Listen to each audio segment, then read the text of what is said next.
Odette participe à une tontine de 50 000 francs par mois depuis 10 mois. Son tour arrive, elle récupère 500 000 francs.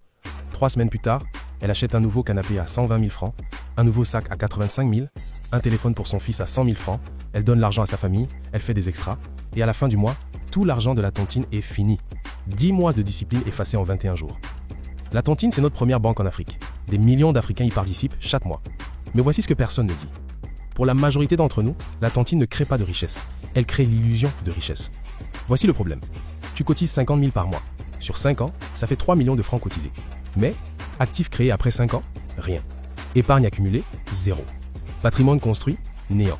3 millions de CFA sont passés entre tes mains, mais il n'en reste aucune trace concrète. Pourquoi? Il y a 3 raisons qui expliquent ça. Raison 1. L'argent de la tontine est traité comme un cadeau. Ce n'est pas ton salaire, alors tu le dépenses sans retenue. Raison 2. La tontine crée une fausse discipline.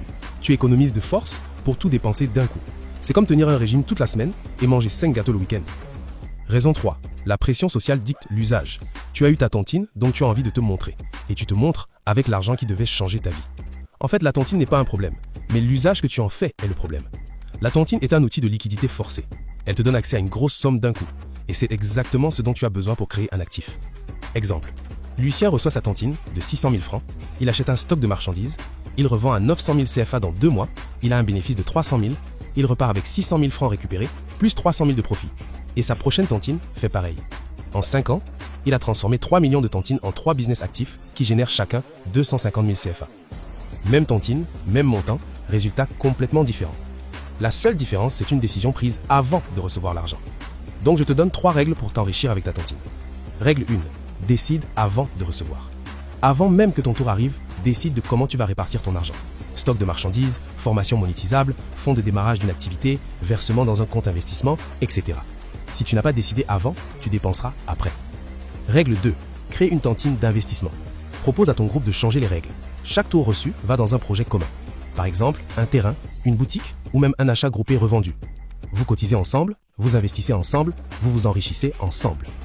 Règle 3. Utilise la tontine en parallèle d'une épargne séparée. Utilise la tontine pour les grands actifs et un compte épargne bloqué pour la sécurité. Les deux ensemble créent une vraie fondation financière. Et si tu veux aller en profondeur, j'ai créé un guide pour t'aider à construire ta stabilité financière. Dedans, tu y trouveras de façon détaillée comment créer ton premier revenu passif avec peu de capital, comment épargner intelligemment pour ne plus disperser son argent, comment investir de façon sécurisée et durable, 11 outils et techniques pour cartographier ton argent, un produit digital clé en main pour t'aider à gagner le plus vite possible. Et bien plus encore. Le lien est dans la description. La clé d'une stabilité financière, c'est l'éducation. Sans une bonne éducation financière, tu vas toujours tomber dans les pièges qui ruinent les Africains. Donc like, commente et abonne-toi pour une éducation financière solide. À la prochaine.